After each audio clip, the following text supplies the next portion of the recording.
Hello everyone, I am Kurz, this is Low Mana, and I have a quick vid for you today just looking into some recent comments and posts from Overwatch's lead writer Michael Chu that throw some additional light on certain aspects of Overwatch lore and back us up on some things that we've been saying for ages now in the community. One of the biggest theories that's been prevalent throughout the life of Overwatch, stretching way back to the early days of the beta and possibly beyond, is that Mercy is either somehow evil, was complicit in turning Reyes into Reaper, or both. While we've long been opponents of both of these theories, their supporters have always turned to the in-game voice lines between the two former Overwatch members, particularly these two. What happened to you? You tell me, Doc.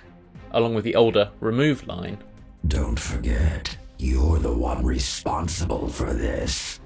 The other day we had a post on the official forums in response to Sly Mr. Fox, who asked simply, who knows Reaper is Gabriel?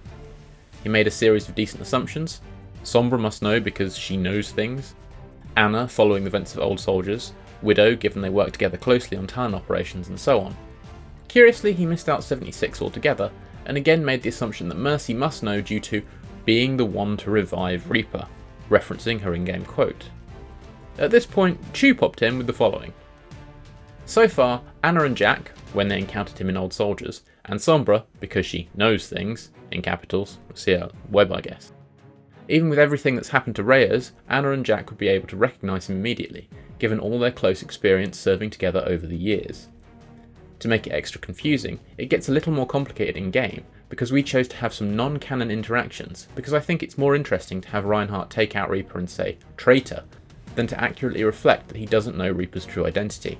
But, as I've said before, events in game shouldn't be considered strictly canon. It's particularly interesting to me that he ignored Mercy and McCree altogether here, but did say not to consider game events strictly canon. If voice lines were canon, everyone would know who everyone else was, they'd know everyone was alive, there'd be very little in the way of secrets between any of them. Sure, there are some that add some value to the lore, but these are mostly reserved for lines linked between a character and a specific map, not lines between characters. In short, while I'm gutted that he didn't straight up say, Mercy doesn't know who Reaper is, realistically, he was never going to do that. The story is revelling in a large amount of ambiguity at the moment, and that's healthy, if kind of frustrating for channels like ours at times. The two most important things to take away is to not take voice lines as canon in each and every circumstance, and that canonically, the only people who definitely know Reyes is Reaper are Anna, 76 and Sombra. And Reaper himself, I guess. In other lore-based news, and following on from yet another post she made a few weeks back, character bios, or more specifically skin bios, have started appearing on the PTR in the last week or so. These show up on the individual skin selection page in the hero gallery, and provide you with a brief blurb about a certain aspect of the character's life, and how that skin ties into that, or how it ties into the wider world.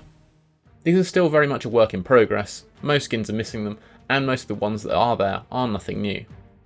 The few that are worth a quick mention are ones that shed a new light on little aspects of a character. The description on Widowmaker's Odile and Odette skins tells us that before she became Widow, Amélie Lacroix was better known as a famous ballet dancer in Paris. Diva's Junker skin sheds some light on a community we know very little about, Junkertown. Apparently one of their favourite pastimes is mech fighting, presumably in between the insanity and explosions anyway. We also get to finally put a name to Mr. Shimada, Genji and Hanzo's father. It's Sojiro. He was the one that gave Genji the Sparrow nickname that we both see in his younger skin, and he continues to reference in the feathers today. As I said, there are a lot more skins that are as yet without description, but could be very interesting reads when they get them. I'm thinking Torbjorn's Deadlock skin could be intriguing, Tracer's Punk perhaps, or maybe McCree's Mystery Man, that's just off the top of my head. Which skins would you like some more info on from Blizzard, and why? Let us know in the comments below. We'll have more videos coming your way soon. We're still looking into improving so many aspects of how we work, and hopefully that will show through soon. In the meantime, we're actually part of an active Discord community that is affectionately known as Watchpoint Treehouse, so if you fancy chatting with us or playing some games with us, feel free to swing by there. Link is in the description below. Don't forget to hit that like button if you like this episode, subscribe if you haven't already, and hit the little bell for notifications on our latest content. Until next time, I've been Kurz, thanks for watching.